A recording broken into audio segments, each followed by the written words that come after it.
Donc, mes chers collègues, la séance est reprise. Nous poursuivons les auditions de la commission d'enquête sur les effets psychologiques de TikTok sur les mineurs. Et j'en profite donc pour souhaiter la bienvenue à Océane Herrero, qui est journaliste à Politico, qui est également auteur de l'ouvrage Le système TikTok, comment la plateforme chinoise modèle nos vies. Je vous remercie, chère madame, d'avoir pris le temps de répondre à notre invitation. Je vais vous donner la parole pour une intervention liminaire d'au plus 10 minutes qui précédera notre échange sous forme de questions-réponses, à commencer par celle de Madame la rapporteure. Je vous remercie également de nous déclarer au préalable tout intérêt public ou privé qui serait de nature à influencer vos déclarations, par exemple si vous avez été rémunéré par une plateforme du numérique. Aussi, je vous rappelle que l'article 6 de l'ordonnance du 17 novembre 1958 relative au fonctionnement des assemblées parlementaires impose aux personnes auditionnées par une commission d'enquête de prêter serment de dire la vérité, toute la vérité et rien que la vérité. Je vous invite donc, madame, à activer votre micro, à lever la main droite et à dire je le jure.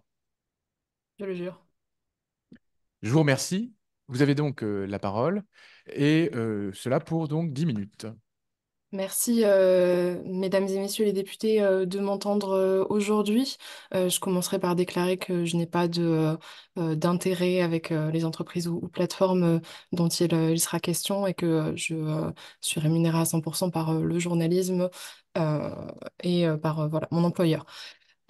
Pour commencer, disons brièvement sur ce sujet, je voudrais revenir sur le début de mon travail sur TikTok, qui avait commencé dans ma rédaction de l'époque, mais qui s'est poursuivi donc avec un travail sur ce livre qui a commencé, que j'ai entamé en 2022, à un moment où TikTok se diffusait assez rapidement dans la population française, mais restait à l'époque perçu comme une application pour ados destinée à réaliser des chorégraphies. TikTok n'était pas encore un sujet politique et voilà, mon thème de travail était assez souvent vu comme assez frivole par ceux qui suivaient les réseaux sociaux d'un peu loin.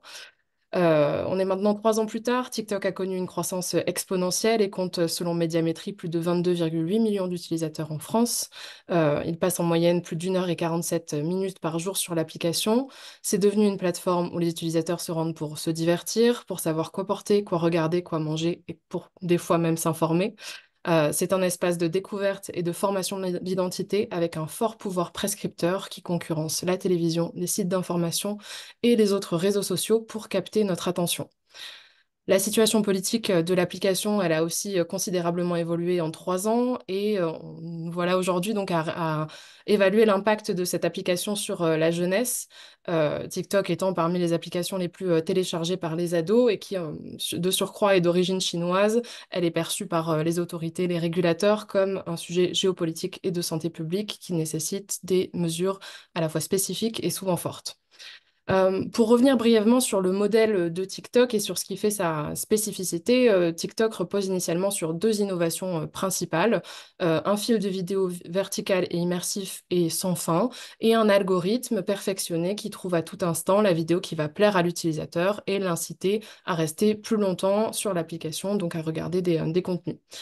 Des spécificités qu'on oublierait presque, étant donné que le modèle de TikTok a été depuis largement copié et imité par ses concurrents et influence finalement la manière dont tous nous consommons des contenus en ligne aujourd'hui. Instagram et X sont désormais des fils pour toi, donc avec le même type de sélection algorithmique. D'autres concurrents comme Facebook, Snap, encore X ou Instagram ou YouTube ont également mis en place des fils de vidéos verticales.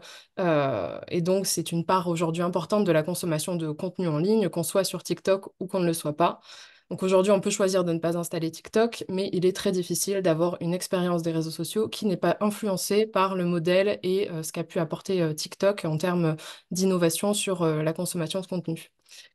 La question est, est-ce qu'on se doit donc s'en inquiéter? Énormément donc de régulateurs et également de professionnels de la santé mentale et de la jeunesse se penchent sur cette question. Euh, j'ai moi-même, au cours de mes échanges, donc dans la préparation de ce livre, échangé avec des utilisateurs, des psychologues et des responsables de la plateforme pour identifier ces risques. Donc j'imagine qu'on aura l'occasion d'en reparler. Plusieurs choses sont remontées de manière assez majoritaire au cours de ces échanges. Concernant les utilisateurs, l'inquiétude que j'ai entendue la plus souvent, qui est la plus fréquemment formulée, concerne l'impact de TikTok sur le temps d'attention. Donc un certain nombre d'utilisateurs euh, signifiant qu'ils ont du mal à passer 5 minutes de blanc, de trou dans une journée sans ouvrir TikTok à un moment pour voilà, combler cet instant-là, et d'autres estimant que faire des tâches dans la longueur, comme lire un livre, regarder un film, voire même des fois un épisode de série, devient un défi pour leur capacité de concentration. Une autre question assez prégnante, c'est la capacité de TikTok à créer une addiction chez les utilisateurs. Cet aspect a été exploré par des professionnels, aussi par la plateforme elle-même, et on pourra y revenir. On sait également que TikTok est accusé de renforcer le cyberharcèlement et d'affecter négativement l'image que les jeunes ont d'eux-mêmes, en particulier chez les jeunes filles. À cet égard, et également concernant les contenus dangereux qui peuvent exister sur la plateforme, il existe des manquements assez manifestes de TikTok sur cet aspect-là, que j'ai pu documenter par l'observation de la plateforme, enfin, moi et d'autres, évidemment, confrères, que ce soit en France ou à l'étranger, et également par le biais d'exemples enfin, d'entretiens, en tout cas avec des modérateurs de la plateforme. On peut citer notamment parmi ces manquements et qui ressurgissent aujourd'hui dans l'actualité, la question de la modération des contenus liés à l'image du corps, à la promotion des troubles du comportement alimentaire, avec la tendance skinny talk dont il a été question par exemple ces derniers jours. Donc ces problèmes qui persistent et qui existent depuis maintenant plusieurs années portent évidemment atteinte à l'image de TikTok, qui a déployé au cours des années passées un certain nombre de stratégies de communication et d'affaires publiques pour répondre donc à ces inquiétudes et tenter d'adoucir sa perception auprès du grand public et du régulateur. Et ces stratégies nous éclairent assez et nous aiguillent sur les problèmes d'image que TikTok juge bon euh, disons, d'éclaircir ou de contrer rapidement. Parmi ceux-ci, il y a donc ces liens avec la Chine, mais TikTok a aussi noué un certain nombre de partenariats culturels. On pense au Festival du Livre à Paris ou au Festival de Cannes, et également a mené des campagnes de publicité en faveur de sa communauté littéraire qui s'appelle BookTok. Donc on voit que cette crainte qui a été formulée, que TikTok aurait un impact négatif sur la jeunesse, ne serait pas un espace de culture, d'apprentissage, est quelque chose sur lequel ils jugent bon en tout cas d'agir assez rapidement. Euh, TikTok a aussi organisé un certain nombre de déplacements presse et d'échanges dans ses centres dédiés à la sécurité donc de l'application et à la modération, et renforcé sa coopération avec les autorités, notamment françaises, pour normaliser sa position dans le paysage des réseaux sociaux. Et malgré cela, on voit qu'aujourd'hui, c'est une plateforme qui fait face à une pression politique sans doute beaucoup plus intense que d'autres. On le voit aux États-Unis avec donc cette menace d'interdiction qui a été pour le coup mise en action par un certain nombre de pays sur fond de conflits géopolitiques avec la Chine. Et TikTok est également lié, en tout cas visé par plusieurs enquêtes au niveau européen. Donc sur ces points et sur les spécificités de TikTok plus largement, je me tiens disponible pour répondre à vos questions. Je vous remercie. Alors, je vous remercie également pour votre livre qui, que j'ai lu et qui a le mérite en fait de cerner un certain nombre d'éléments. J'aurai l'occasion de revenir sur un certain nombre de points qui m'ont intéressé. Je vais dès à présent céder la parole à Madame la rapporteure qui va vous poser une série de questions. Et puis moi-même, après votre première réponse à ces questions, je compléterai aussi par les miennes. Merci beaucoup, bonjour, et merci d'avoir répondu favorablement à notre invitation. J'avais pas mal de questions, vous avez sans doute reçu mon questionnaire, mais je voudrais peut-être prendre deux axes. Le premier, c'est que si on vous écoute et si on prend un peu de recul, on se dit qu'évidemment, une plateforme comme TikTok n'a pas du tout intérêt à modifier son algorithme, parfois même à modérer comme on voudrait qu'elle modère. Et donc, on peut se demander finalement si nos recherches voilà, d'encadrer le TikTok, de réguler, ne sont pas finalement vaines et qu'on n'est pas sur un bras de fer qui est beaucoup plus voilà, compliqué que ce qu'on peut penser a priori, notamment voilà, quand on lit votre ouvrage et qu'on réalise la puissance de cette plateforme. Donc, est-ce que voilà, comment vous voyez les choses sur, on voit bien sur le mouvement qui existe aujourd'hui, que ce soit en France ou dans d'autres pays, de se dire, voilà, on est quand même face à un vrai fait de société. Comment est-ce qu'on agit pour pousser TikTok à faire évoluer l'algorithme ou son modèle, sachant qu'en effet, eux n'y ont absolument pas intérêt. Est-ce qu'il ne faut pas voilà, y aller de façon beaucoup plus radicale? Et ma deuxième question, c'est que la personne qu'on a auditionnée juste avant, lorsque je lui demandais si voilà, elle voyait un lien direct entre l'usage de TikTok et la santé mentale et la dégradation de la santé mentale chez les jeunes, elle expliquait grosso modo que bah, finalement un contenu problématique ou dangereux, il pourrait être considéré comme tel par certains parents, mais ne pas l'être comme pour d'autres parents. Et cette idée m'a un peu marqué parce qu'en fait, si on prend le parallèle avec, j'en sais rien, moi, l'alcool, la cigarette, il fut sans doute un temps où, en effet, c'était pas forcément hyper clair le fait que la cigarette était nocive pour la santé. Et donc, sans doute que des très jeunes pouvaient fumer sans que ça pose aucune difficulté parce qu'il n'y avait pas cette espèce de diagnostic, de constat très clair qui était posé de dire oui, la cigarette, elle pose un vrai sujet de santé et donc elle doit être interdite pour les plus jeunes d'entre nous, idem sur l'alcool. Est-ce qu'il ne faut pas finalement, nous, qu'on en arrive à poser un diagnostic qui soit beaucoup plus clair, objectif et incontestable sur la nocivité de ce réseau social en particulier sur la santé mentale des jeunes? Est-ce qu'il ne faut pas qu'on établisse de façon beaucoup plus claire un lien de causalité direct entre l'usage de TikTok et la dégradation de la santé mentale de nos jeunes pour finalement avancer beaucoup plus facilement et notamment dans un exercice de sensibilisation plus fort auprès des parents? Voilà déjà mes deux plus grandes questions. Mm.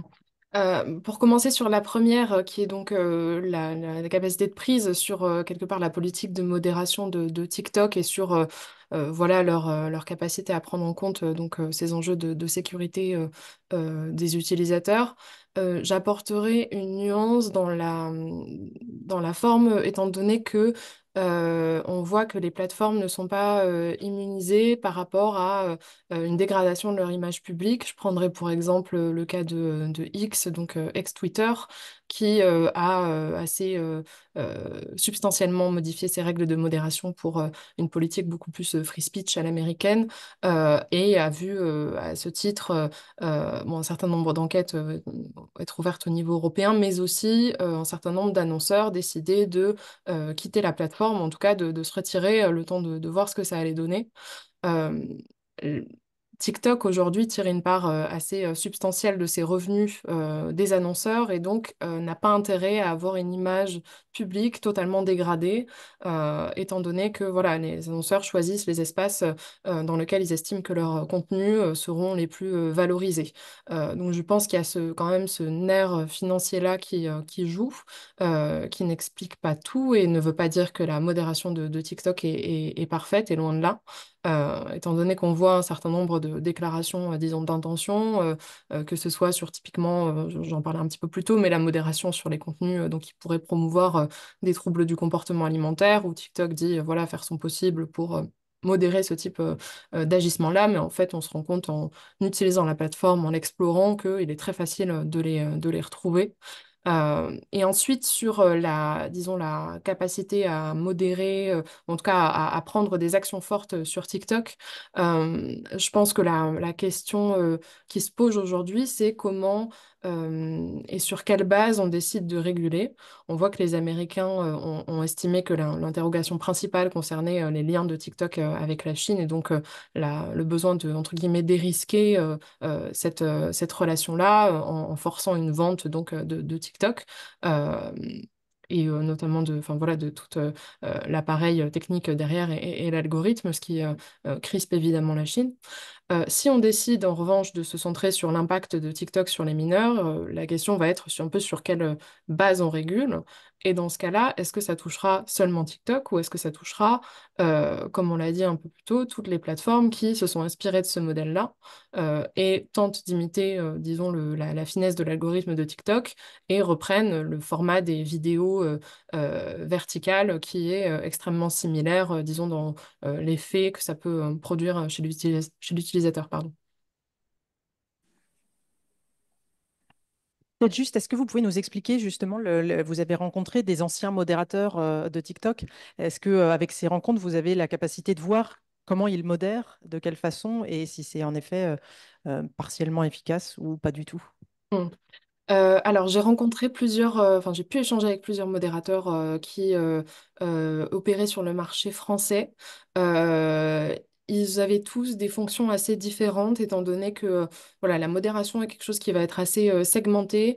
J'avais par exemple une modératrice qui était spécialisée dans les vidéos en live, donc les vidéos qui sont diffusées en direct et dont la principale mission était de s'assurer que, étant donné que les lives ne sont normalement accessibles qu'à des utilisateurs de plus de 18 ans, que des mineurs n'y avaient pas accès et n'apparaissaient pas donc dans ces vidéos en direct qui peuvent attirer des adultes parfois très mal intentionnés. Euh, c'est un travail qui est intense dans le format, étant donné qu'elle devait visionner plus d'une dizaine de vidéos simultanément pour s'assurer donc que les utilisateurs et ce qui apparaissait était dans les clous, c'est-à-dire qu'on n'y voyait pas non plus de violence, qu'il n'y avait pas voilà, d'actes qui ne sont pas permises dans les règles d'utilisation de TikTok. Donc, c'est quelque chose qui va être extrêmement intense, épuisant et c'est des postes sur lesquels, par ailleurs, il y a un turnover assez important du fait de ces critères-là et qui généralement, en tout cas pour les modérateurs avec qui j'ai pu échanger, est rarement vu comme un plan de carrière, quoi. Voilà, c'est un travail qu'on fait pendant un temps et ensuite on passe à autre chose étant donné que c'est assez épuisant. Un autre modérateur avec qui j'ai eu l'occasion d'échanger avait plus pour mission de repérer typiquement des vidéos dans lesquelles on verrait une cigarette, de l'alcool et qui, encore une fois, sont contraires aux conditions d'utilisation de TikTok et donc doivent être modérées et, euh, et actionnées. Et sur ce type de vidéos-là, on est sur des rythmes de modération qui sont aussi très intenses. Donc on n'est pas sur des vidéos en direct, mais vraiment sur des voilà, vidéos courtes qui sont postées sur la plateforme et c'est environ une centaine de vidéos à passer au crible par heure. Merci. C'est bon.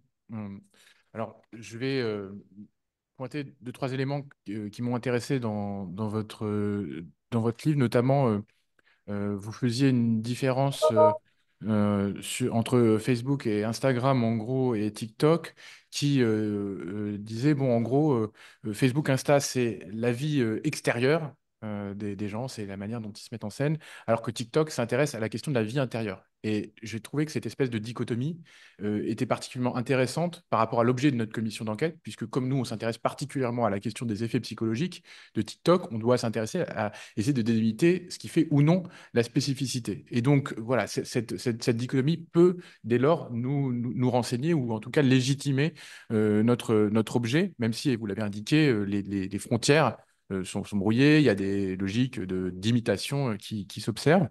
Mais est-ce qu'aujourd'hui, vous considérez quand même que cette spécificité est toujours valable? Vous pointez également des logiques de casino. Et donc, j'aimerais aussi vous entendre développer cela, parce que c'est aussi quelque chose qui nous intéresse sur la question des effets addictifs, et donc pouvoir voilà, développer ce point. Euh, Ensuite, sur des logiques qui peuvent aussi nous intéresser, donc ça c'est mon premier point, quelle différence, quelle logique en termes de mécanique. Deuxième sujet sur lequel j'aimerais vous entendre, c'est sur ce qu'ont évoqué des chercheurs qu'on a pu auditionner sur des phénomènes de désappropriation des usages. Est-ce que vous avez observé cela, parce que lié à la stigmatisation éventuellement du réseau? Vous évoquez vous-même des jeunes qui se sentent impuissants. Ou des adultes hein, qui n'arrivent pas à modérer leurs usages. Donc, comment peut-on avoir des effets sur les pratiques? J'ai également des questions, donc troisième type de questions, sur les relations que la plateforme entretient avec les influenceurs. Euh, Vous avez observé qu'ils avaient parfois contacté directement des TikTokers ou des influenceurs d'autres plateformes pour les amener en échange de rémunération sur la plateforme. Et ces pratiques sont-elles, à votre connaissance, toujours en vigueur?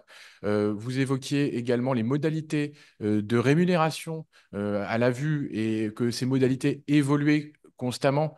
Pouvez-vous nous faire un état à votre connaissance, et compte tenu de l'opacité des différentes pratiques de rémunération, des niveaux de rémunération des influenceurs par rapport au contenu, puisqu'il y a derrière tout ça, et vous le montrez dans votre livre, tout un modèle économique qui fonctionne et qui fait que des utilisateurs vont avoir des intérêts à publier un grand nombre de contenus et à alimenter avec des contenus parfois polémiques la plateforme parce que ça produit des vues, contenus polémiques ou dangereux. Et donc, mon dernier point, enfin, avant-dernier point, vous avez vous-même observé la présence de contenus pédopornographiques, de zoophiles éventuellement, si j'ai bien compris, ou autres. Pouvez-vous détailler ces différentes observations enfin voilà, quelles sont les pratiques choquantes que vous avez constatées qui sont toujours présentes sur la plateforme? Avez-vous vous-même fait des signalements éventuellement de ces contenus? Ont-ils été par la suite supprimés ou non? Voilà. Et puis, le dernier point sur lequel j'aurais voulu vous entendre, c'est sur la question de la régulation internationale. Vous évoquez une étude de la CNIL irlandaise qui a été lancée en 2023, mais dont les résultats n'étaient pas connus. Alors, je n'ai moi-même pas été chercher pour savoir si, entre-temps, cette étude avait été publiée, mais peut-être avez-vous des éléments à nous communiquer là-dessus, sur les différentes procédures engagées ça et là, y compris à l'échelle européenne, même si nous aurons l'occasion de préciser cela. Voilà, ces derniers éléments de régulation, je veux dire, c'est pas là où on vous attend le plus parce qu'on va avoir l'occasion d'approfondir, mais c'est plutôt sur voilà, ce que vous avez pu vous-même observer, constater, les différents constats que vous avez pu faire à la fois auprès donc, des TikTokers eux-mêmes en observant la plateforme. Voilà, désolé, c'était assez dense, mais comme il y a plusieurs axes, voilà, j'ai préféré poser toutes mes questions. Prenez le temps quand même pour répondre, voilà, parce que c'est aussi important pour nous. Alors pour commencer, merci pour ces questions. Sur cet aspect de la vie intérieure que représente TikTok et donc un peu de l'exploration de soi. C'est un des principaux éléments qui m'a interpellée dans cette plateforme quand j'ai commencé ce travail, étant donné qu'on peut avoir sur TikTok des vidéos assez troublantes de personnes qui vont raconter face caméra et parfois en pleurant une rupture, un deuil.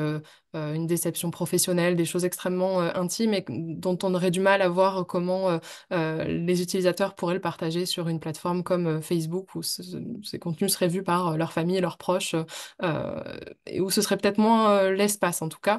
TikTok est vu comme un espace où, quelque part, quand on crée une vidéo, l'algorithme va le porter auprès des bonnes personnes, en tout cas auprès des personnes que ça intéresse. Et donc, il y a un côté un peu rassurant, réconfortant dans le fait de confier une vidéo à voilà, cette plateforme qui trouvera des personnes généralement assez similaires à nous pour les visionner et parfois obtenir voilà, une forme de soutien virtuel.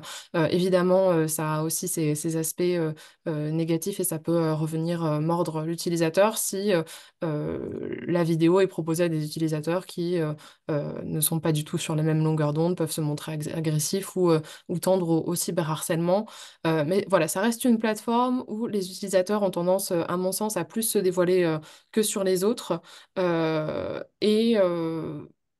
Peut-être parfois sans vraiment réaliser la portée que peut avoir cet algorithme, étant donné que quand on poste une vidéo, par essence et du fait de ce fonctionnement, on ne sait pas si elle va toucher 10 ou 10 000 personnes ou 100 000.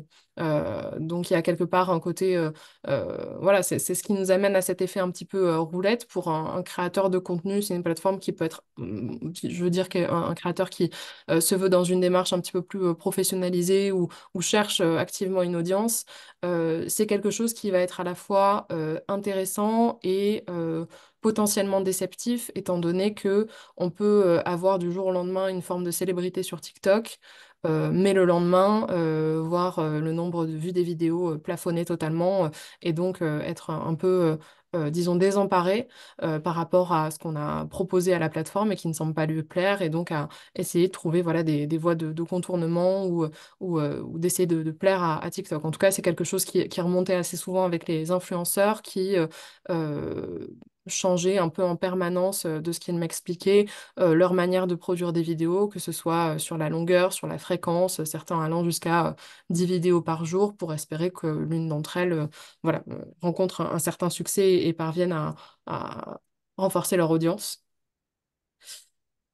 Pour ce qui est de la rémunération de TikTok, des influenceurs par TikTok, il y a en effet eu un programme à l'arrivée hein, de TikTok en France qui visait à aller chercher des influenceurs sur les autres plateformes, des influenceurs avec une petite audience, pas énorme mais modeste, et qui tout d'un coup pouvaient trouver sur TikTok voilà, cet effet un peu waouh, un peu boom de l'audience qui va faire qu'ils vont, disons, avoir une certaine forme de fidélité à la plateforme et vont continuer à poster sur TikTok plutôt que sur les autres plateformes. Je ne sais pas à ce stade si ce type de démarche continue d'exister. J'ai tendance à croire que c'est peut-être moins nécessaire pour TikTok qui a maintenant atteint une taille critique et de fait devenu la plateforme où un certain nombre d'utilisateurs postent en premier lieu leur contenu. Ils vont poster leurs vidéos sur TikTok et ensuite faire un copier-coller pour Instagram et les autres plateformes de manière à démultiplier leur audience. La démarche inverse est plus rare. On est rarement d'abord à créer des vidéos courtes sur Instagram pour ensuite les reposter sur TikTok. Aussi parce que TikTok a voilà, internalisé des outils de montage des vidéos et donc propose voilà, une suite assez fluide qui permet aux créateurs de contenu de rester un petit peu dans cet écosystème de la création jusqu'à la publication de la vidéo. Et de la même manière, je n'ai pas à jour les chiffres de la rémunération par vue euh, que TikTok peut pratiquer aujourd'hui. En tout cas, c'est pas quelque chose que sur lequel j'ai rebouclé avec des créateurs ces derniers mois. Et je préfère ne pas faire d'estimations qui pourraient s'avérer fallacieuses. Est-ce que vous pouvez néanmoins donner les données que vous aviez collectées ou de mémoire, juste pour que les collègues aient un peu une idée du modèle Alors, de financement, en gros, et des niveaux de rémunération que peuvent atteindre et donc rechercher les différents influenceurs ou TikTokers? ouais, il faudrait que je le retrouve dans le livre, mais je vous avoue que j'ai plus le chiffre en tête. En tout cas, je l'ai écrit et je pourrais le renvoyer par écrit si vous le souhaitez. Hmm. Euh, On va faire comme ça. attendez, en fait, je viens de tomber dessus par Ah. hasard. Euh, donc, sur une vidéo qui obtient 100 000 vues, on était au moment de la rédaction de ce livre sur euh, environ... Non, on était sur 20 euros pour 1 million de vues. Donc voilà, une rémunération qui peut paraître pas énorme, mais se compare aussi avec celle proposée par les autres plateformes. En tout cas, si je reprends. Ouais, moi-même, j'ai retrouvé que les créateurs de quelques pays dans la France peuvent prétendre à une tarification d'environ 1 € par tranche de 1000 vues pour toutes les vidéos de plus d'une minute. Ça correspond globalement à ce qu'on nous a indiqué il y a quelques semaines, mais je crois qu'ils ont un peu modifié. Donc, on aura l'occasion de reposer la question aux TikTokers eux-mêmes quand on les auditionnera. Mais, enfin, voilà. Mais je ne sais pas si vous aviez connaissance de politiques plus précises que ça, mais merci pour ces éléments. Oui, il y a eu une politique d'incitation, enfin, ou avec justement une rémunération renforcée sur les vidéos de plus d'une minute, de manière à encourager les créateurs à faire ce qui apparaît, en tout cas à l'échelle de TikTok, comme des vidéos longues, c'est-à-dire de plus d'une minute. Donc voilà, disons, la politique de rémunération permet aussi à TikTok d'aiguiller vers les types de contenus qu'ils veulent voir se développer sur la plateforme, et en l'occurrence, là, des contenus un petit peu plus construits. Euh, et il y avait une dernière question, non, deux dernières questions concernant les signalements que j'ai pu faire. Je ne suis pas passée par des signalements à proprement parler auprès de TikTok quand j'ai vu des contenus problématiques. Pour ainsi dire, ma relation avec TikTok pendant tout le travail sur le livre a été compliquée. Je n'ai eu, malgré plusieurs relances, que des retours par écrit et assez formaté de l'application sur les questions et points problématiques que j'ai pu leur soulever. Depuis TikTok et notamment au vu de voilà la pression régulatrice en France et par ailleurs, TikTok a quand même renforcé sa communication, échange davantage avec les journalistes. Donc il est plus facile aujourd'hui d'avoir un retour en tout cas sur des interrogations précises, on ainsi dire. Euh, et vous aviez une dernière question sur la régulation, mais oui, sur la CNIL irlandaise. Il ne me semble pas que la procédure se soit achevée sur ce qui concerne la vie privée des enfants. En revanche, il y aurait, en tout cas selon les informations publiées la semaine dernière par Bloomberg, voilà, une potentielle sanction à venir concernant le transfert de données de TikTok vers les locaux et les responsables en Chine de la plateforme. Donc voilà, disons les procédures concernant TikTok s'incrémentent sur plusieurs aspects qui vont être notamment cette question de la protection de la vie privée, mais aussi de l'utilisation et de l'emplacement des données des utilisateurs européens, ainsi que les pratiques de modération qui sont examinées par la Commission européenne. Merci pour toutes ces réponses. Je vois que notre collègue Isabelle Roche a levé la main. Je vous lui donne la parole. Oui, j'ai essayé de. Et j'ai Je, pas à ma connaissance d'autres mains levées sur mon écran. Mais voilà. Donc, merci beaucoup pour tout ce que vous nous venez de dire, Madame Herrero.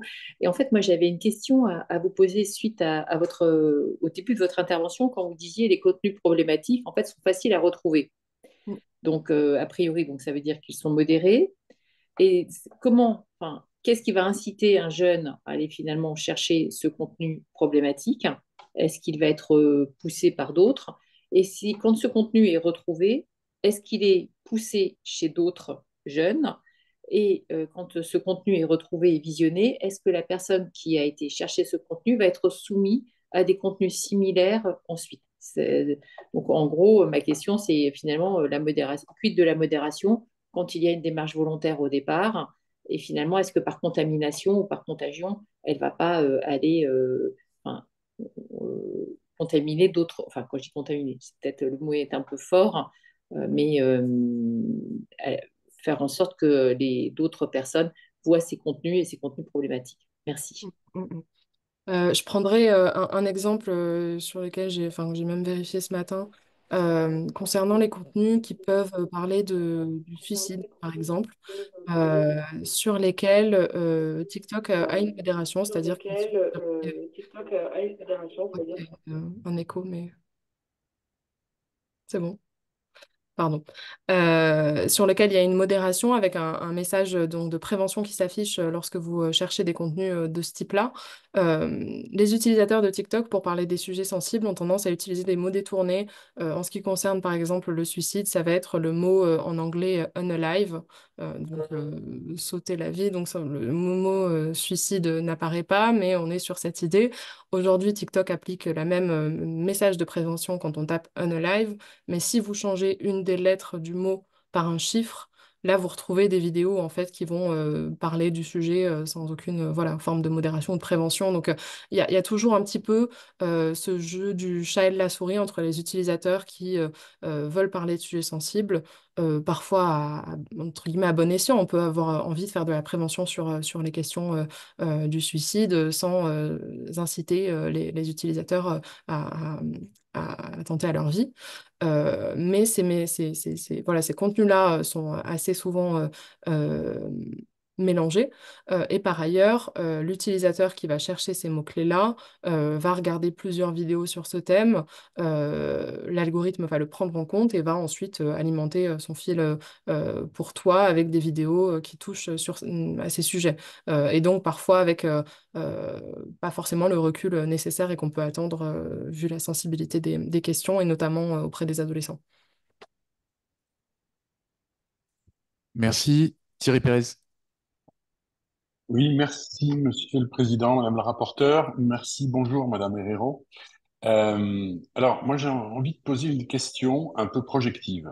Euh, Aujourd'hui, on a des millions de jeunes de 9 ans, 10 ans, 12 ans qui sont addicts à cette plateforme et à d'autres, mais sans modification. C'est-à-dire que si TikTok reste comme il est aujourd'hui, à quelques peut-être différences près, est-ce qu'on peut imaginer comment sera le cerveau et le mode de fonctionnement comportemental de ces jeunes qui auront passé 10 ans devant TikTok et qui, dans 10 ans, seront des adultes, donc des adultes censés faire des études, censés travailler, voilà. Est-ce qu'on peut imaginer ça? Moi, j'ai une vision assez noire enfin, ma propre réponse est assez noire en me disant que problème de concentration, les problèmes de sommeil, les problèmes de socialisation. Bref, est-ce que vous avez un peu réfléchi à ça? Je vous remercie. Je suis pour ma part pas psychologue, donc je me garderai bien de faire des diagnostics très détaillés sur le sujet et je laisse aux professionnels le soin de voilà, prendre, disons, une vision très prospective. En revanche, je peux vous référer à une étude, une étude interne à TikTok datée de 2019 qui a été révélée dans le cadre une enquête de la justice américaine après la plainte de plusieurs États contre TikTok, qui donc accuse la plateforme de ne pas avoir pris des mesures suffisantes et de tromper les utilisateurs sur la sécurité de l'application. Et dans ce document donc interne qui aurait dû être biffé donc avec des parties disons non intelligibles mais qui a été assez largement publié, TikTok évalue déjà la durée nécessaire pour que l'utilisateur forme ce qu'ils appellent une habitude de consommation de vidéos, qui se situe, selon cette étude, à 260 contenus visionnés, ce qui peut paraître beaucoup, mais ce qui va très vite évidemment sur une plateforme de vidéos courtes. Et ils écrivent également dans cette étude que l'utilisation compulsive de TikTok est corrélée à une série d'effets négatifs sur la santé mentale, tels que la perte de compétences analytiques, la formation de la mémoire, la pensée contextuelle, la profondeur conversationnelle, l'empathie et une augmentation de l'anxiété. Donc, c'est voilà, des constats qui sont internes à TikTok, qui datent un peu étant donné qu'on est sur 2019, mais il serait intéressant de savoir si TikTok continue de mener ce type d'études d'impact, qui par ailleurs sont évidemment un sujet de recherche de la part de chercheurs et psychologues indépendants. Merci. Alors, puisqu'il nous reste une minute, mais je pense que voilà, on a encore évidemment beaucoup de questions. Alors, je ne vois pas d'autres questions de la part de collègues. Moi, il y a eu un ajout dans la commission d'enquête, notamment d'étudier des effets, enfin, d'essayer de comparer, on va dire, la version TikTok monde, voire française, à la version chinoise. Est-ce que vous pourriez nous donner quelques éléments qui sont à votre connaissance qui distinguent en fait Douyin et TikTok voilà, notamment sur la question de la protection des mineurs. Les principales différences de TikTok, en tout cas de l'équivalent chinois de TikTok, Douyin, reposent sur les règles qui sont portées par le gouvernement chinois, en l'occurrence sur les médias sociaux et également les jeux vidéo, donc avec une limitation de l'usage, par exemple la nuit, et sur le temps passé quotidiennement sur l'application. En tout cas, Douyin est en tout cas également modéré à l'aune des règles de la censure chinoise, donc on n'est pas du tout sur le même espace d'échange. En ce qui concerne la protection des mineurs, il y a évidemment voilà, une promotion en Chine de contenus qui vont être à visée plus pédagogique et donc qui visent à voilà, permettre à TikTok de rester un espace d'apprentissage, euh, même si c'est pas l'image que ça en a aujourd'hui. Euh, je modérerais, enfin, c'est une vision, enfin, c'est une observation très empirique, mais pour avoir été en Chine l'année dernière et avoir vu des enfants interagir avec TikTok et avoir vu par-dessus leur épaule ce qu'ils pouvaient consommer, il y a encore des vidéos parfois assez violentes. Je me rappelle d'une petite fille de à peu près 6 ans qui regardait une vidéo sur euh, enfin, à moitié générée par IA sur les morts les plus violentes de l'histoire. Euh, donc voilà, sans la surveillance de sa mère. Donc on voit que cette question de la modération des contenus est un enjeu, à mon avis, qui est assez large, global et sur lequel voilà, des moyens de modération sont assez nécessaires. Ce qui me permet de vous relancer sur une question que j'avais posée. Voilà, en 30 secondes, je sais, mais sinon, je vous invite à nous communiquer aussi par écrit des éléments, mais sur voilà, votre pratique de TikTok, enfin, sur quand vous avez scanné les vidéos choquantes qui persistent, est-ce que vous avez des éléments vous venez d'évoquer, par exemple, cette vidéo générée par IA sur les morts les plus violentes, mais voilà, des types de vidéos choquantes que vous avez pu observer, auxquelles les mineurs pouvaient être exposés. Il y a plusieurs, enfin, je pense que ça touche à peu près tout le spectre qu'on peut imaginer, étant donné que voilà, les jeunes ont tendance à chercher ou en tout cas à être intéressés par des vidéos qui testent les limites et sur lesquelles voilà, TikTok peut ne pas avoir euh, la réponse suffisante quelque part de modération et de sélection dans les contenus qui sont promus auprès des jeunes. Ça va être des contenus qui vont être hyper sexualisés, ça va être des contenus qui sont violents. Euh, je les mettais assez souvent de côté. Je dirais qu'une partie de ceux que j'ai vus disparaissait au bout d'un certain temps. Comme je vous le disais, j'étais pas celle qui opérait les signalements, mais elles sont sans doute signalées également par d'autres utilisateurs ou détectées par l'algorithme de la plateforme qui donc scanne les vidéos postées et va examiner les contenus. Merci. Alors, on est à court de temps. Est-ce que vous aviez un élément que vous auriez souhaité nous communiquer et que vous n'avez pas pu faire au cours de cette audition et qui vous paraissait essentiel en moins d'une minute? Non, je pense qu'on a balayé un certain nombre de sujets et je pourrais vous envoyer des contributions ou réponses écrites si un autre sujet émerge. Merci, merci pour votre temps et plus largement pour voilà, l'ampleur du travail que vous avez pu réaliser d'un point de vue synthétique. Voilà. Je vous propose, donc merci, à bientôt. On met fin à cette audition.